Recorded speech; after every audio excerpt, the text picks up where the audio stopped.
Hello everyone, welcome back to my channel. Hope you all are fine and everything's are well. So a very happy new year to all of you and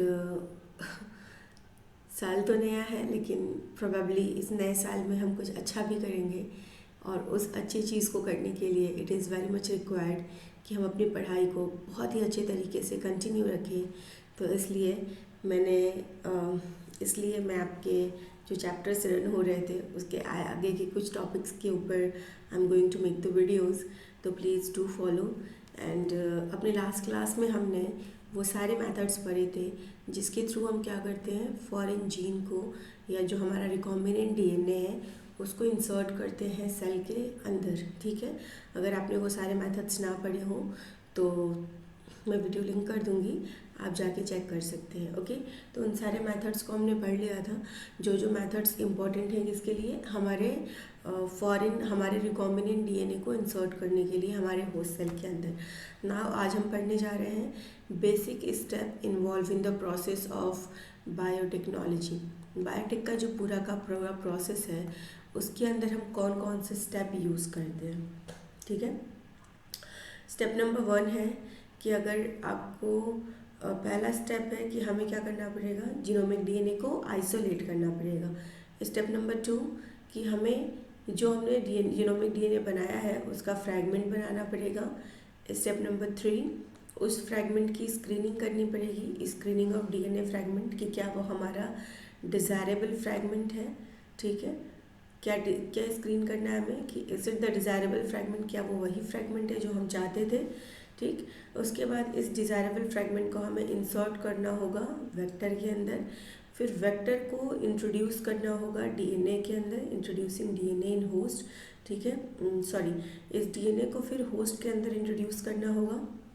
okay, vector के अंदर डाल के, और उसके बाद इस host cell को हमें कल्चर करना होगा ताकि हम बहुत सारी कॉपीज़ बना सकें।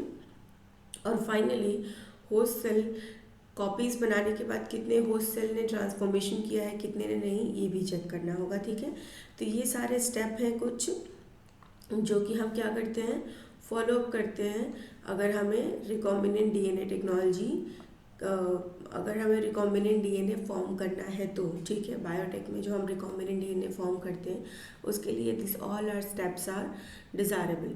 चलिए, तो हम बात करते हैं स्टेप नंबर 1 की कि हम अपना जेनेटिक मटेरियल जो है वो कैसे आइसोलेट करेंगे। ठीक है, अगर हम स्टेप नंबर 1 की बात करें जेनेटिक मटेरियल के आइसोलेशन की, तो वी ऑल नो कि हमारा जो जेनेटिक मटेरियल होता है वो कहाँ प्रेजेंट होता है, वो प्रेजेंट होता है हमारे सेल के न्यूक्लियस के अंदर। Where it is present, let's say if this is a cell, मान लीजिए ये हमारा एक सेल है। ठीक, ये सेल का न्यूक्लियस है। इस न्यूक्लियस के अंदर क्या होगा, जेनेटिक मटेरियल जो है होस्ट का प्रेजेंट होगा। ठीक है, या फिर अगर हम एक बैक्टीरियल सेल की बात करते हैं तो बैक्टीरियल सेल में सेल मेम्ब्रेन के अंदर जो साइटोप्लाज्म होगा उसमें जेनेटिक मटेरियल आपका ऐसे अवेलेबल होगा या फिर प्लाज्मिड भी ऐसे अवेलेबल होगा। ठीक है, तो हमें क्या करना है, इसी जेनेटिक मटेरियल का आइसोलेशन करना है। ओके, देखिए हम कैसे करेंगे।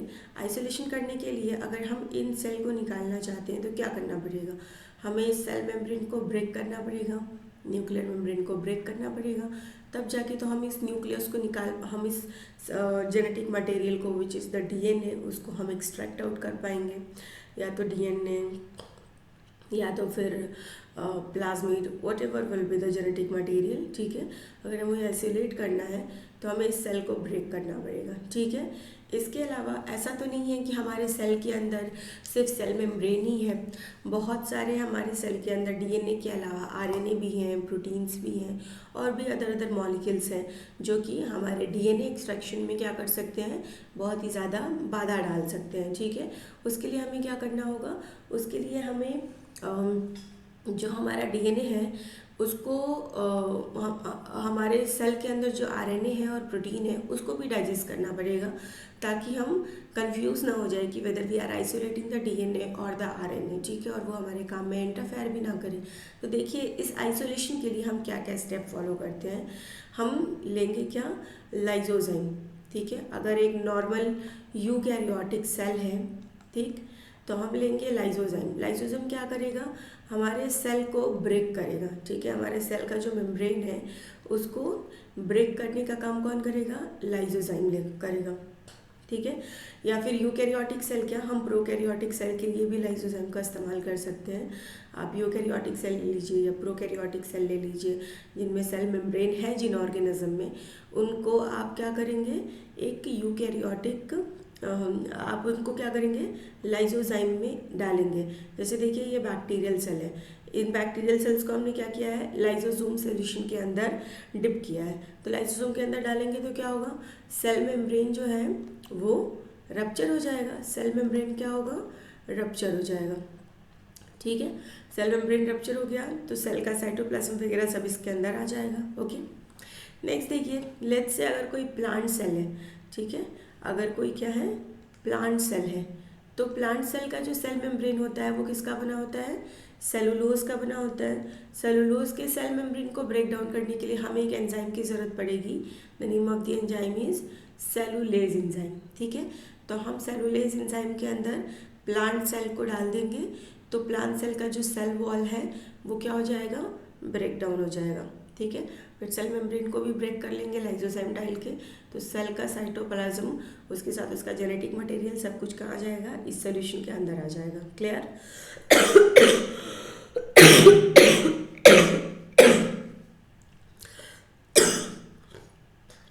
I am sorry. Let's say कोई एनिमल सेल है, ठीक, या कोई फंगस है, ओके, कोई फंगस सेल है। तो फंगस का सेल वॉल किसका बना होता है, काइटिन का बना होता है, ठीक है। तो काइटिन का जो सेल वॉल है उसको ब्रेक करने के लिए कौन सा एंजाइम चाहिए, काइटिनेज नाम का एंजाइम चाहिए, ठीक है। तो काइटिनेज एंजाइम से हम क्या करेंगे, फंगस के सेल वॉल को या एनिमल सेल वॉल को ब्रेक करेंगे, सोल्यूशन काइटिनेज के अंदर डाल के आप इनका सेल वॉल ब्रेक कर लेंगे, ठीक है, ओके। तो हो गया, सेल वॉल तो ब्रेक हो गया। अब हमारे पास क्या बचा, साइटोप्लाज्म, उसके साइटोप्लाज्म और साइटोप्लाज्म के कंपोनेंट और द न्यूक्लियर कंपोनेंट। उसके बाद हमारे सोल्यूशन में साइटोप्लाज्म के अंदर आरएनए भी तो होते हैं, प्रोटीन भी तो होते हैं। तो जो भी आरएनए और प्रोटीन प्रेजेंट है उनको हम डाइजेस्ट करेंगे क्या डाल के, राइबोन्यूक्लियेज और प्रोटीएज डाल के। राइबोन्यूक्लियेज डालेंगे तो जितना भी आरएनए है वो सारा क्या होगा, डाइजेस्ट हो जाएगा। और प्रोटीएज डालेंगे तो साइटोप्लाज्म के अंदर जितना भी प्रोटीन है वो सारा का सारा प्रोटीन क्या होगा, डाइजेस्ट हो जाएगा, ठीक है। तो इस तरीके से हमने सेल मेम्ब्रेन को, सेल वॉल को हटा दिया, आरएनए को रिमूव कर दिया, प्रोटीन को रिमूव कर दिया। उसके बाद हमारे पास बचा क्या, उसके बाद जो कंटेंट हमारे पास बचा वो है डीएनए। तो ये हो गया हमारा डीएनए आइसोलेट, ठीक है। लेकिन क्या हम डीएनए को इतनी आसानी से देख पाएंगे, जी नहीं, उसके लिए हमें कुछ चीज़ें करनी पड़ेंगी। चलिए देखते हैं क्या करना होगा। देखिए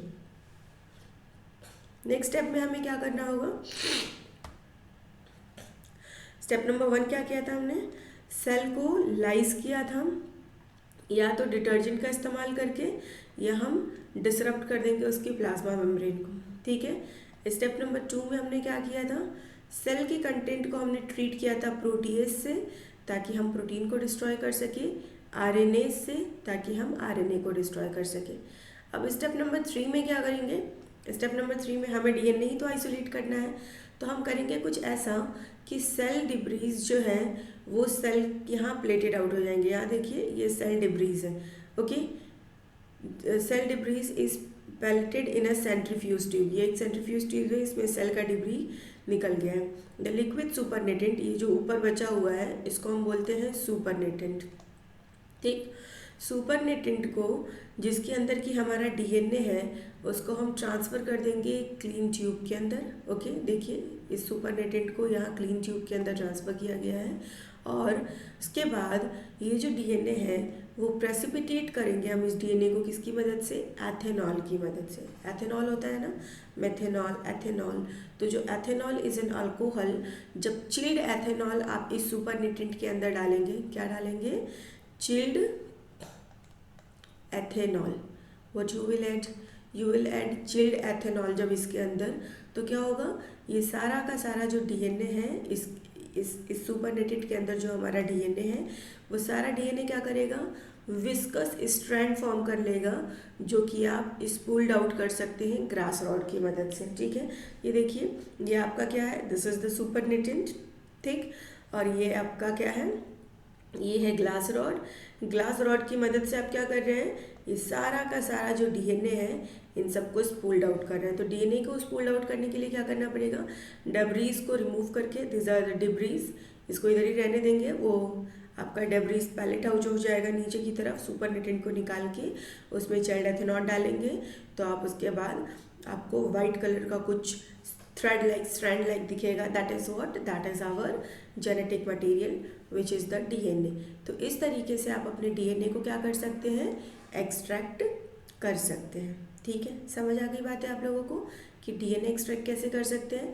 तो देखिए, हमारा जो जेनेटिक मटेरियल है, आइसोलेशन ऑफ जेनेटिक मटेरियल, ठीक है, isolation of genetic material which is the DNA, वो हम कैसे करेंगे, आई थिंक ये आपको समझ आ गया होगा। ठीक है, नेक्स्ट स्टेप में अब हम क्या करेंगे, जो हमने जो जेनेटिक मटेरियल निकाला है उसके फ्रेगमेंट्स बनाएंगे। ठीक है, तो देखते हैं नेक्स्ट वीडियो में कि इसके फ्रेगमेंट्स को हम कैसे फॉर्म करेंगे। So that's all for today guys, thank you. That's all for this video, not for today. Today we'll get the whole lecture. Okay, thank you. Bye bye. Take care.